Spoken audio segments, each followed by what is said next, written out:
Greetings, Internet, YouTube users.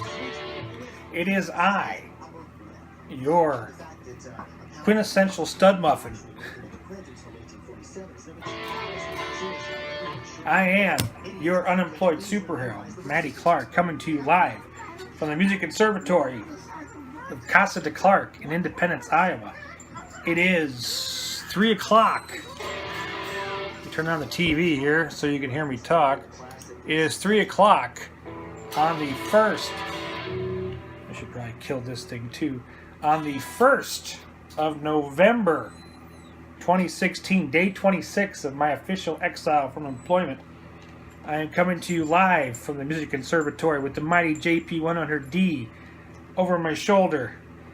The devastating Monkey Lord approved ML1 strapped to my chest. And he loves being on camera now. Your favorite and mine, the mighty Wonder Dog, Max, the unemployed Wonder Dog. He's unemployed too, I guess, since I'm unemployed. My hair is all messed up. I just got through taking a long walk. I actually recorded this video outdoors, taking a long walk, but I played the video back and it absolutely is atrocious. The audio is terrible, and the sun was like in the video, so it didn't come out very well. So I'm recording it in-house. I might have a theme song to the show now. You just heard it. We'll see. It is the 1st of November. Halloween has come and gone. I am still unemployed, which is slightly depressing. It is Tuesday, a little over a week since I had my last in-face job interview. I had a phone interview this morning at 8:30 with a very large hospital in central Iowa. I'll tell you more about it if I get the job. They told me I was overqualified for the job, which I hate. There's no such thing as overqualified for a job, in my opinion. If I want it. If you think I fit, hire me. God damn it. This one I don't know about. I don't know a whole lot about the job. I did this job for quite a few years back in the day. I did it well. I'd welcome the job. The thing about this job would be I'd have more opportunities to move around inside of the company, which being a large hospital, there'd be a lot of chances. I told them, in fact, during the interview, I look at this as getting my foot in the door, getting a employment history with their organization, and then seeing where it takes me down the road. That's how I'm approaching the job anyway, if they give it to me. Right, Max? Do you agree? Max agrees. So there's that. Don't know. We'll see. They're going to contact me near the end of this week if they want to do a face-to-face interview with me. We'll see what happens. Man, I am all messed up from that walk. I think I walked that much. Anywho, I had my face-to-face interview last week. Have not heard back from them. I sent the person I interviewed with an email this morning asking them, you know, what's up? Do you need anything more from me? I'd be happy to send you more information about my references, my resume, whatever. But I haven't heard back from them. I don't think my references have been contacted either, which to me is not a great thing. I'm not depressed. I'm not angry. I'm not upset. I am frustrated because I want to give you another one of my weaknesses. Are you ready? You've heard a few of them so far. I hate not having information. I don't like being in the dark. Anybody who's done the employment process will tell you that one of the things that sucks about applying for jobs and going through interviews, it is a black hole of information. You do not know anything until the company you applied with decides to give you some information. So I drive myself nuts rerunning the interview through my head, what I might have said wrong, my good points, my bad points, how things could have been interpreted incorrectly, just because I don't know what's going on behind closed doors. Job interviews are popularity contests when it comes down to it. They really don't know what they're hiring. So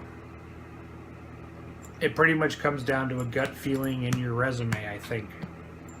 I've been part of a few hiring committees where I used to work. I kind of know their process. I know how the process works. Don't know. We'll see how it all turns out. Hopefully I hear back from them sometime today or tomorrow. I'm not going to keep pestering that company. So we'll see what happens. Today has been kind of a busy day. I've been dealing with the VA all day. That rhymed. I'm a rapper. The VA all day. Anyway. I just farted too, by the way. You saw the dog move. That was me letting one go. We had the crap conversation, correct? We don't need to go back through that again, do we? Okay. Anywho, say hi, Max. That's Max. I lost my train of thought. Oh yeah, I've been dealing with the VA all day, which is like being tortured slowly by accountants. It really sucks. I hate the whole process. Trying to see what benefits my dad might be eligible for. I told you my dad's gone a little loco in the cabeza. We're trying to sew up any of his needs before somebody deems him mentally incompetent, which I don't think is going to happen soon, but if he goes back to the hospital, I can definitely see people saying that physically he's not able to take care of himself, and that we, as family members, are incapable. I gave you the whole speech yesterday about that.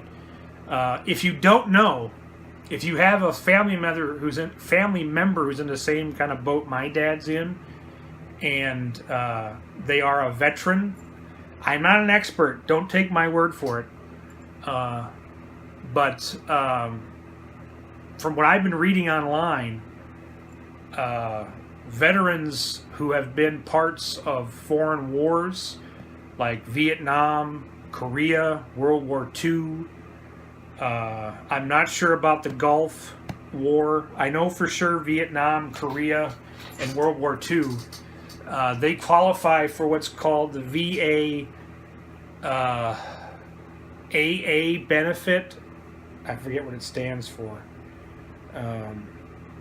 Basically, if they're married, they get like $2,000 a month from the VA to help with like nursing homes, medical expenses, and if they're single, like my dad is, you get like $1,700, give or take, which to me is a gross. To me, if you served during a war, if you had a gun in your hand being shot at or shooting at somebody else, you should never have to pay taxes again for the rest of your life. And when you get old and are going to retire, you should be able to go to any place you want to go. If you served during a wartime, you should be treated like gold in this country, in my opinion, because it's something I don't want to do. I don't want to shoot nobody, and I don't want nobody shooting at me. So, and Max agrees. I'm a pacifist. I just want dog food. That's all I need. And I hate cats. And ground squirrels. And some birds. Yeah, he doesn't like birds. He just needs dog food is all he needs. Yeah, I believe if you're a veteran in this country... My grandfather was actually... He's passed away now, my grandfather. But he was actually wounded in World War II in the Pacific Islands. He fought on the Pacific Islands against the Japanese. He was shot by a sniper in the shoulder. He carried the bullet in his shoulder to the day he died. It's still there as far as I know. They don't take it out when you die. In my opinion, he should never have had to pay for taxes the rest of his life. And when he retired, him and his wife should have been able to retire wherever they wanted to, under any circumstances. It should have been fully paid for. He still has to buy his groceries. He still has to pay the rent. He's still got to pay his light bill. But for his service to our military, he deserved a lot, in my opinion. Any soldier who fights for his country, if you're the fact that we have a Wounded Warrior Project, that it has to exist, is kind of sad for me. The Wounded Warrior Project should never have even been thought of. It should have been taken care of by our government a long time ago. Wounded warriors shouldn't have to go to a place and ask for help. Help should just be given to them regardless. If you've lost a limb in service of your country, or God forbid you've had brain damage in service of your country, you should be golden for the rest of your life. And it shouldn't even be a debate. Of all the crap my taxes goes to, that's one thing that I would never argue a single second. Those kids that are over in Afghanistan getting shot at and blown up, when they come back to America, the least we can give them is some kind of good life when they come back. I think it's a travesty. There should never have been a need for a Wounded Warrior Project. We should have been doing that all along. It should be government funded. These piece of shit politicians in Washington who get free health care their entire lives, who get an incredible retirement package for the rest of their lives, who get paid a ridiculous amount of money to not do anything their entire lives, and the people who actually fight for them and get injured and give up their lives sometimes don't get shit. I find that disgusting. Unfortunately, the rest of America doesn't agree with me, or else it would have changed a long time ago. I support the Wounded Warrior Project, by the way. I believe in the Wounded Warrior Project. Oh, hush. So does Max. He likes the Wounded Warrior Project, too. But it shouldn't exist. It shouldn't need to exist, in my opinion. We can debate about wars, shooting people, fighting to drug war, all that wonderful stuff, all you want.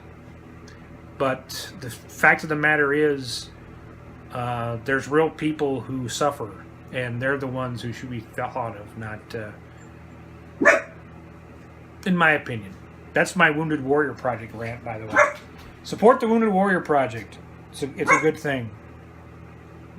Soldiers deserve it, in my opinion. That's what I've been doing today, dealing with VA, calling around, talking to people, getting information. Not much else going on, really. The Bears beat the Vikings last night in Monday Night Football. Didn't expect that. I actually had the Vikings locked to win that game. I think pretty much everybody in my league had that game locked.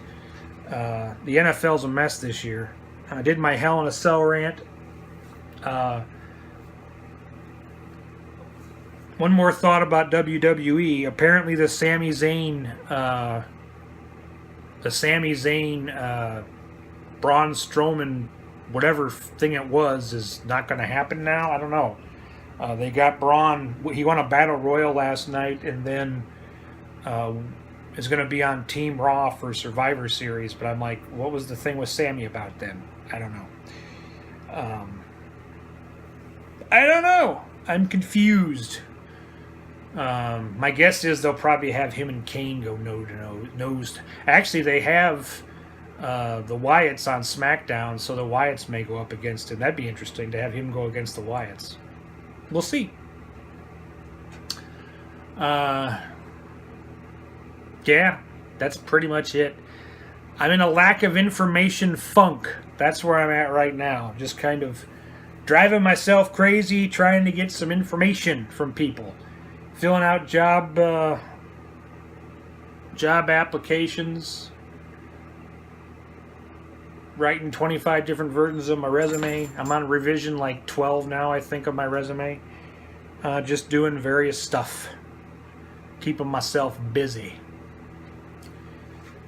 That's all I got for today. I'm going to try and salvage some of the video. Maybe I'll do a behind the scenes video this weekend from it. And we'll see what happens. This is your Unemployed Superhero for Tuesday, 1st of November, 2016. For Max the Wonder Dog, who's wandered off somewhere, probably playing with his balls, I am your Unemployed Superhero. You have a good rest of your Tuesday, and I will talk to you tomorrow. Stay sexy, San Diego.